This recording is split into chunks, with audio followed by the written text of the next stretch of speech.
नाज़रीन, बाडर जे government elementary school वॾी बहिणी में तालीम जी बहितरी लाइ वालिदैन ऐं उस्तादनि जी गॾिजाणी कोठाई वई।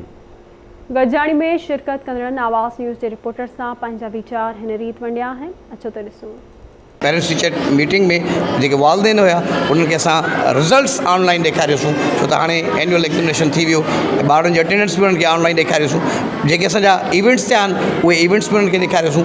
प्रोग्रेस जेका आहे ॿारनि जी, उस्तादनि जी प्रोग्रेस, उन्हनि खां उन्हनि खे असां आगाही ॾिनीसीं।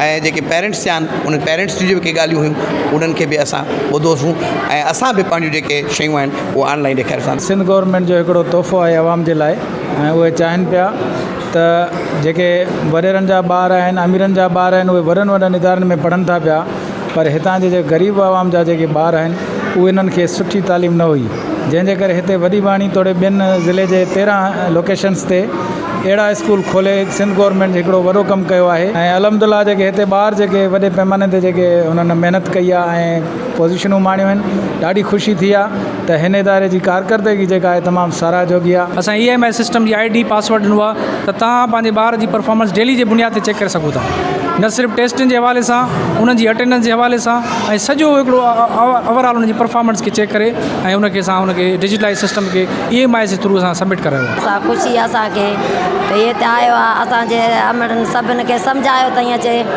त हीउ इदारो भलो अथव, हिननि खे ॿार पढ़ायो या पंहिंजी ख़ुशी कयो, या असांजे माइनि खे बि कुझु सम्झ पवे त पंहिंजा ॿार सुबुह जो मोकिलनि। सुठनि उस्तादनि जे करे असांजा टोटल ॿार जेके मॉडल स्कूल मां कढाए करे साईं जन वटि असां दाख़िला कराई आहे। इन खां वधीक अञा ॿियो छा थो थी सघे। मॉडल स्कूल में खां वधीक सुठी तालीम आहे, फैसिलिटीज़ आहे, ऐं साईं जन खे गुज़ारिश था कयूं त अहिड़ा प्रोग्राम पेरेंट्स डे कंदा रहनि ऐं तमामु ॿार जा वाल साहब मुतमिन रहंदा। कंप्यूटर लैब आहे, इन खां बाद लेबोरेटरी आहे, उस्ताद काफ़ी लाइक़ आहिनि, वॾी महिनत था कनि।